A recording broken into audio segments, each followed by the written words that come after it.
Dans la vie de tous les jours, il existe un piège psychologique qui coupe littéralement une partie du réel, et donc une partie de notre expérience, et donc une partie de notre plénitude et de notre bonheur.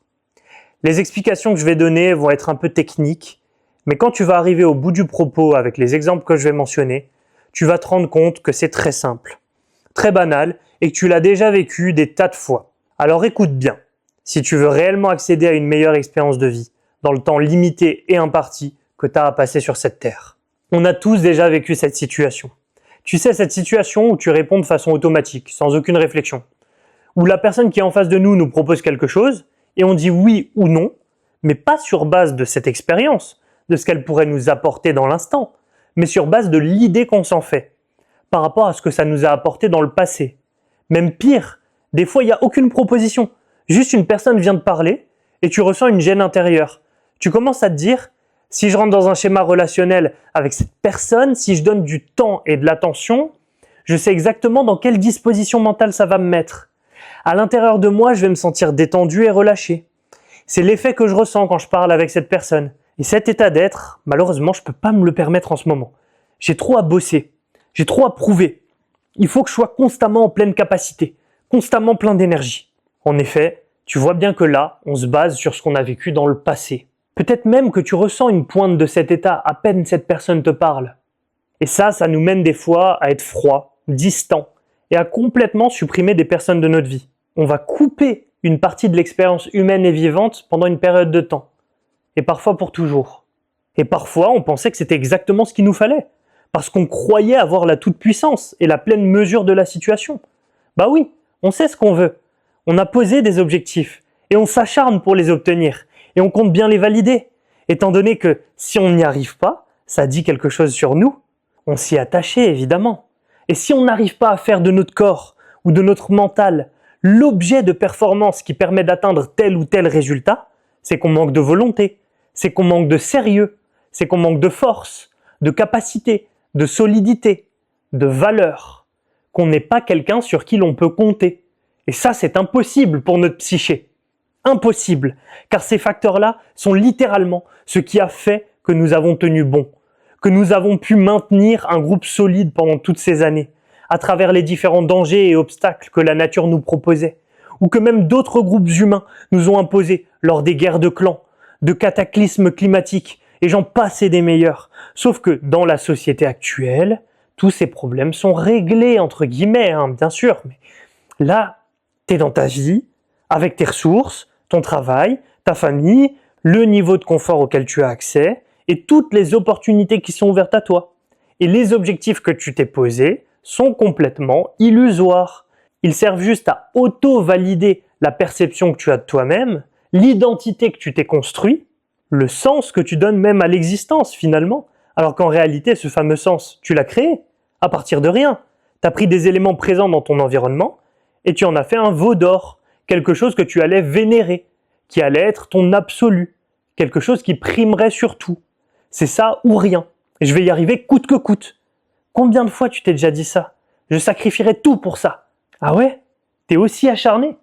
Alors oui, là c'est sûr. Je remets pas ça en question. Cette mentalité te permettra à coup sûr d'atteindre tes objectifs. Mais à quel prix? Est-ce qu'atteindre cet objectif, c'est pas pour te sentir bien?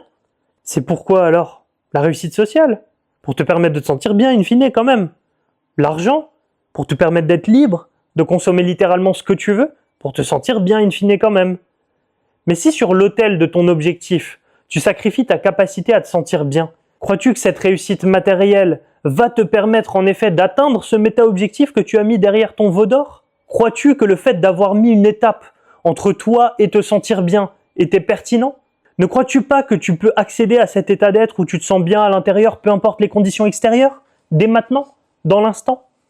Alors oui, je conviens bien que c'est un travail qui se situe à un autre niveau, que tu n'as peut-être pas envie d'effectuer actuellement, que c'est une forme de lâcher prise, que tu préférerais effectuer une fois que tu auras changé ta situation matérielle, avec plus de largesse. Et je vais te dire quelque chose. Si tu penses que lâcher prise va t'éloigner de ton objectif réel, et comme dirait je sais plus quel auteur, là, faudra chercher sur ChatGPT, il est nombre de personnes qui confondent les objectifs secondaires et les objectifs primaires. Alors oui, en effet, lâcher prise va t'éloigner de cet objectif secondaire. Étant donné que c'était un chemin bien trop long pour l'atteindre, lâcher prise va te permettre de l'atteindre beaucoup plus rapidement. Mais que crois-tu? La nature a horreur du vide. Tu ne vas pas retourner à ton état léthargique que tu as quitté en te mettant tous ces objectifs. Tous ces logiciels que tu as téléchargés dans ton cerveau pendant cette quête sont bel et bien là. Tu as changé d'identité, changé de personnalité. Si tu lâches prise, tu redécouvres ce qu'est ton vrai toi. Et ton vrai toi, il a des vraies impulsions qui, elles, sont complètement exemptes de toute hypnose sociale, de toute limitation que tu aurais pu t'auto-imposer.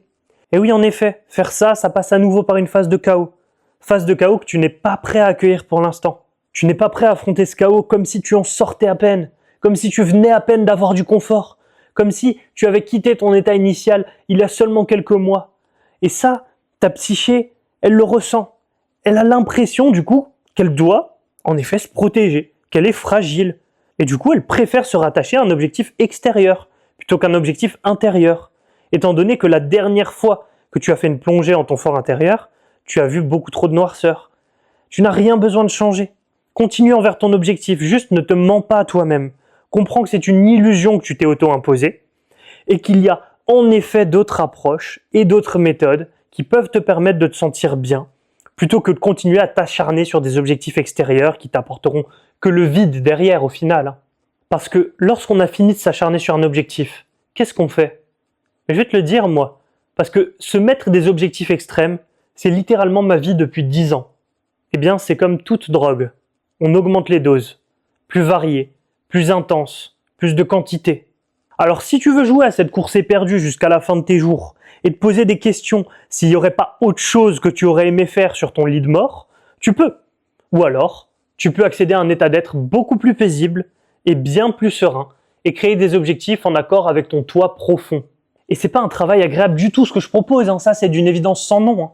Mais si les paroles que j'ai prononcées ont résonné avec un bout de ta psyché, sache que ce n'est pas perdu pour toujours et que tu peux le réactiver à souhait à partir du moment où tu mets le doigt dessus et tu appuies fortement.